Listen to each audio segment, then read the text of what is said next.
everyone, welcome to episode 3 of the Wine Bank TV. I hope you had a nice day.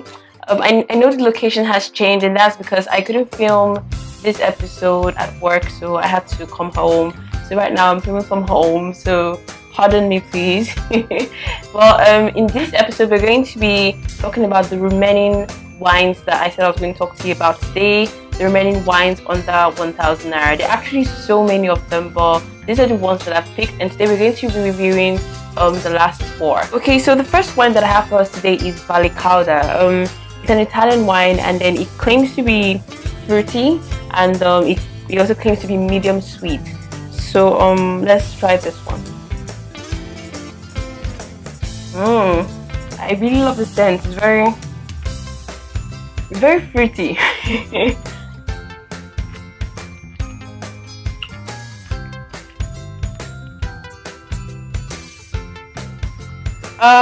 This one is very light. This one is very light. It doesn't seem to have any weight at all. It's very light, so it's very light.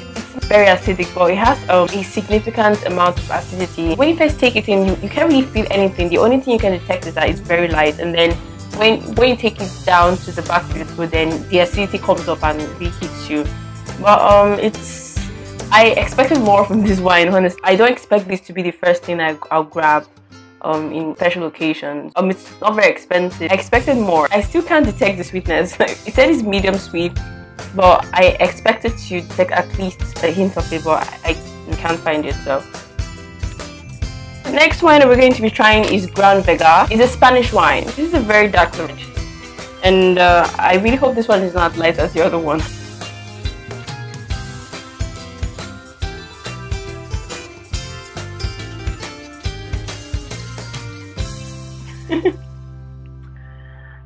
This one has a funny taste, and it also has a very detectable hint of bitterness. In the previous episode, I know I tasted Castillo and I tasted Zanipolo, and those ones actually left an impression on me, but these two, I can't say they've left impressions on me so far.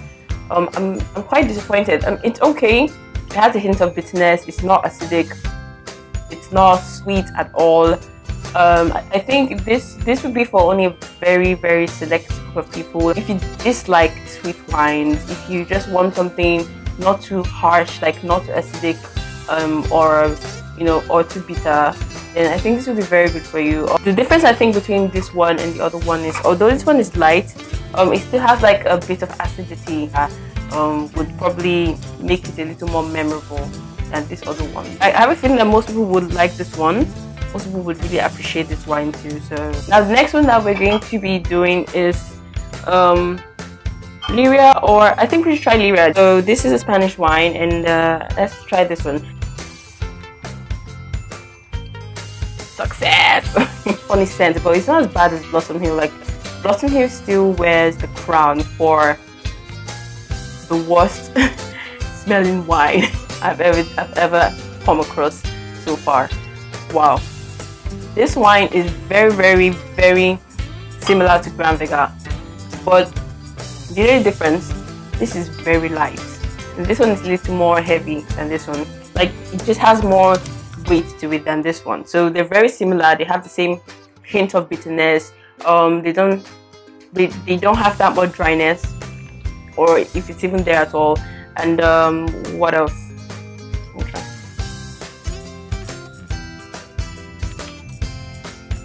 It's heavier than this one.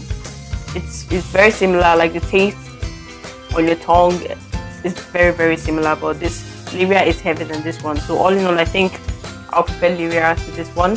And now the next wine that we're going to be talking about is Cape Maclear.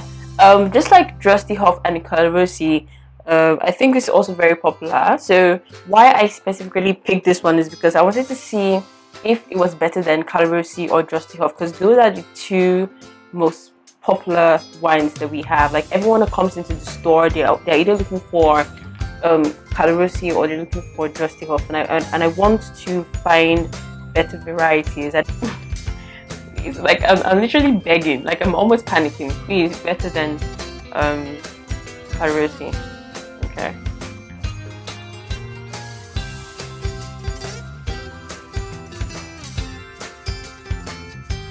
Honestly, maybe I'm missing something, but this seems.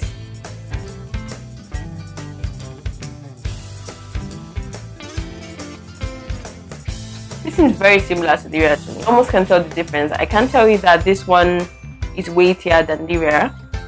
It just seems like exactly the same thing. Like if I was tasting, if I was if I was blindfolded and I was given these two wines, I don't think that I'll be able to taste the difference in these two wines. So yeah, it still has that hint of bitterness like normal red wine. And if you chew this, it becomes very bitter. So just take it at like room temperature. But I think this one, in a way, the taste is more concentrated than Lyria. And then also, it reminds me of Drosty Hof. Drosty Hof is dry. There's nothing dry about this wine. Like it's just smooth. It has a little bit of dryness, but the dryness is not like at the middle of your tongue. It's just at the tip of your tongue. Like it's not near as acidic as Drosty Hof was, but it's okay. Okay. None of these wines have left an impression on me. Like if you're not just too particular about being impressed by the wine, then I think any of these ones are very good for you. Like if you're just taking it probably for the health benefits, or you know just a habit that you want to maintain, then this one would be good. So far from these four, I'll have to say that Vallicauda is still my best. Though it's a very light wine, it's also a wine that I think has more character than any of these other ones.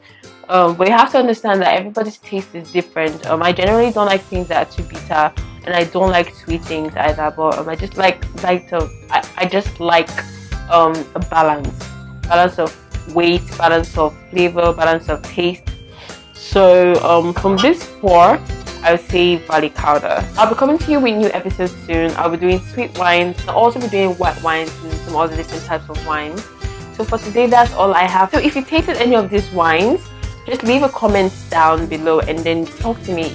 What was your perception of these wines? Like which ones from these ones do you prefer, or which ones from these ones have you tasted?